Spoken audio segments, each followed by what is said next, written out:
Hello anh em nhá, nay hướng dẫn anh em thay chân sạc Xmax tại nhà anh em ạ. Đây là cái cụm chân sạc của nó. Giờ mình đã chuẩn bị gồm 3 loại tuốt vít anh em nhé. Đây, 4 đây.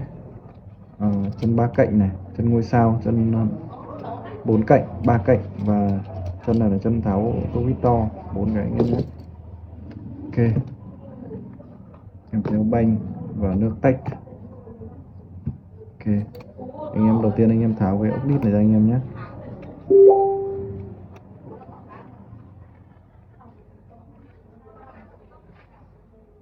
Ok, anh em để riêng nha, không là nó rơi mất.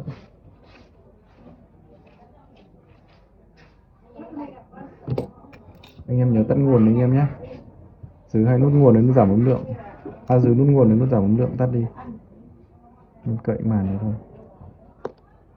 Đó, thọc ở dưới.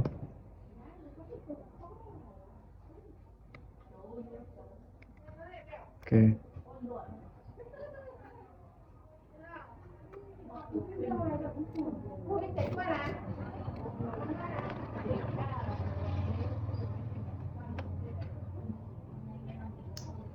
em làm gì làm, giật chân pin ra trước anh em.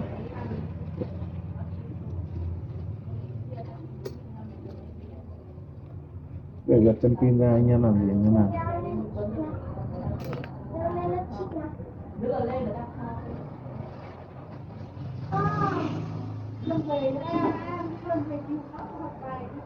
Giật chân pin. Đó.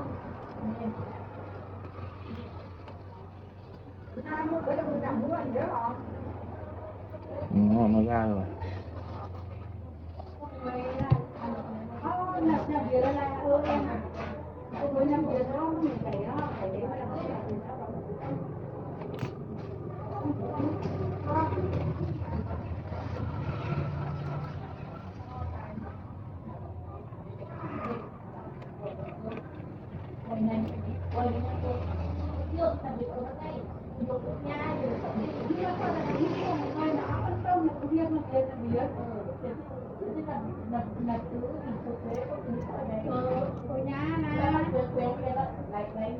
Tháo men đây anh em.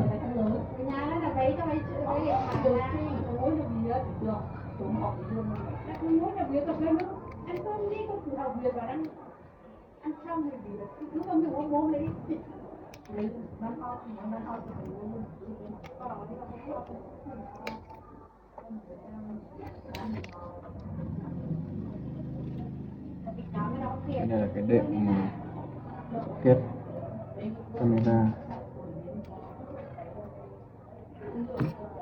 chọc cái sim ra.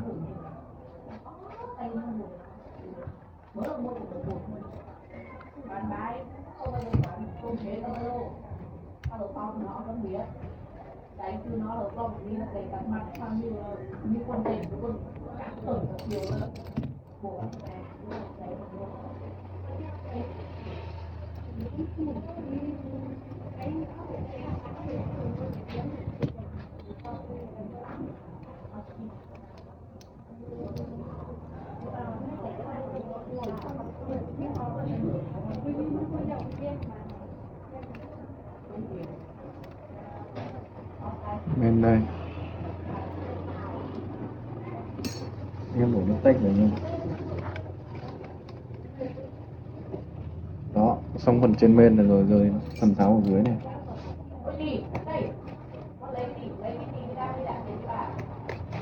Anh em sợ nhầm thì cứ xếp theo thứ tự anh em.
có cái socket ở đây anh em nhé. Anh em tháo này ra, socket loa này. Gầy nó ra.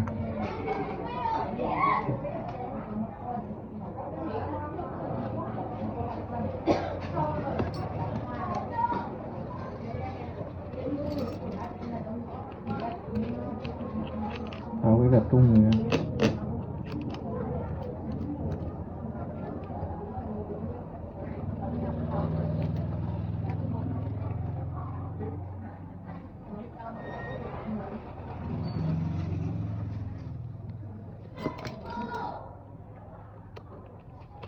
Huy nhử ốc.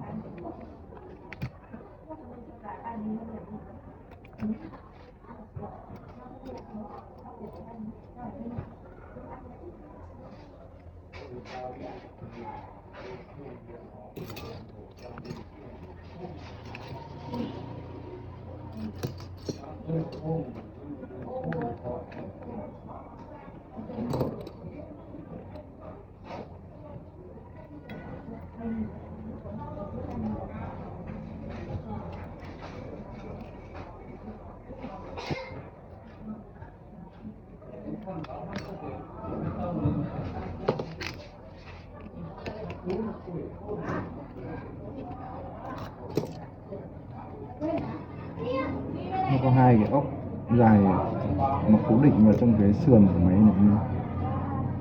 Cái ốc này hay quên lắm đấy anh em nhé. Tháo ra anh em hết sức là lưu ý nhé.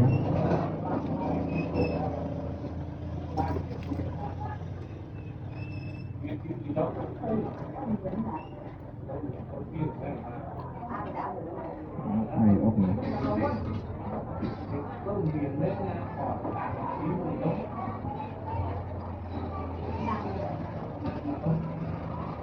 Thay cái này đấy nha.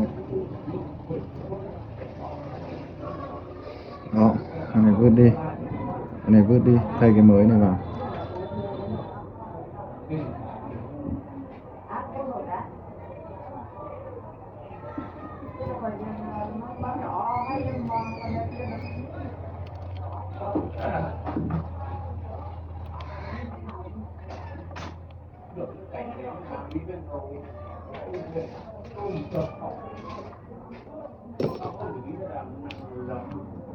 Nhớ là thay chân sạc hay quên cái ốc ở đuôi này em. Nó cũng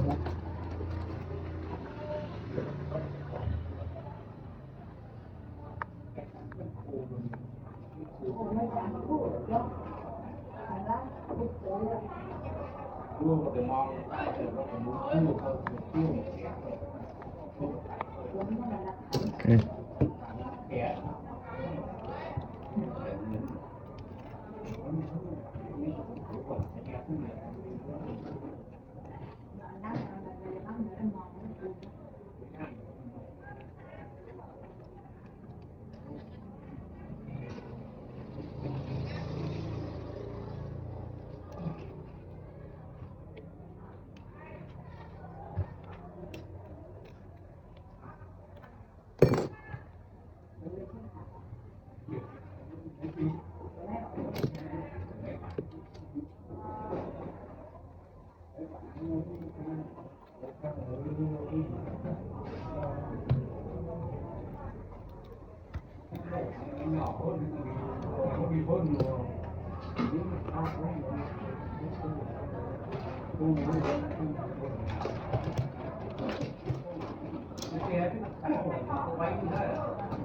Cái gạt rung này cứ kêu ệt ệt thì mình bán cho nó cái băng ngực này anh em.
Ốc ở đây là ốc to này anh em nhé.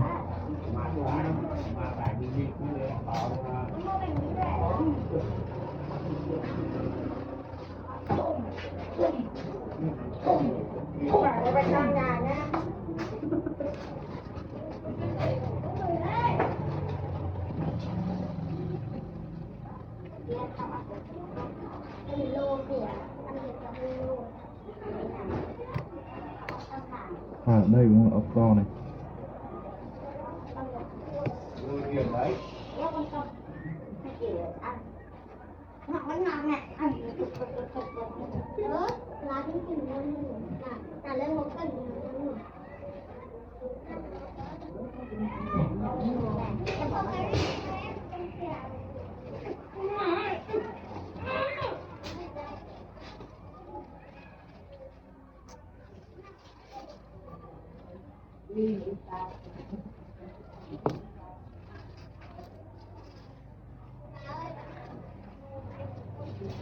Đây là thành công 90% rồi nhá.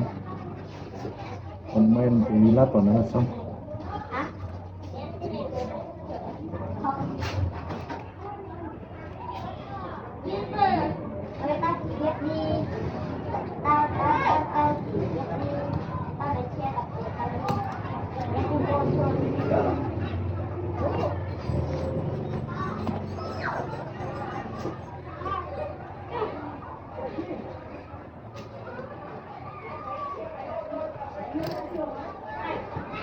Rồi, vừa lẫn men rồi nữa là xong.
Tô vít này là tô vít 4 cạnh này, dạng này nha.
Ghét thì anh em cứ ấn một bên trước nhé, trái hoặc phải, xong rồi vuốt từ đó vuốt sang, vuốt ngang ra.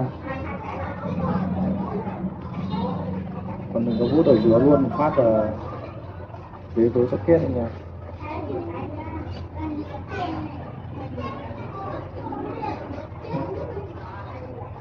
Ok,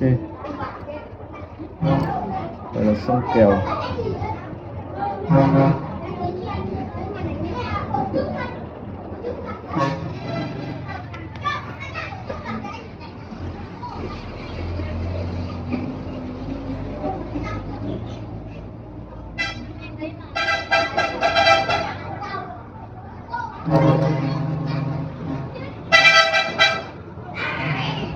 Xong anh em ạ.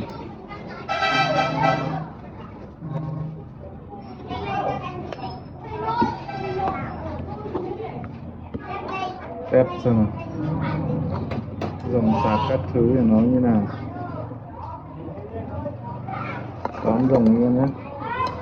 0.7 lên 23 rồi, 97 rồi. Dòng này là đẹp anh em nhé. Tại cái củ sạc này là củ Android nên nó chỉ lên đến thế thôi, nhưng mà mình đo thấy là ổn định rồi.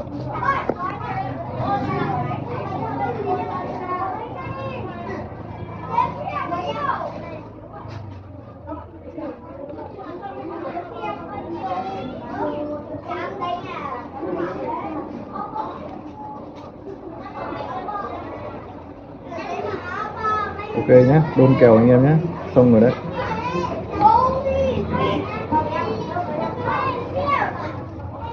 Vặn 2 cái ốc đít vào nữa. Rồi xong. Ok nhá, hẹn anh em ở cái clip sau hay hữu ích hơn cái clip hướng dẫn thay chân sạc iPhone XS Max này anh em ạ. Ok. Bye bye anh em, hẹn anh em clip sau hay hữu ích hơn đấy. Bye bye anh em.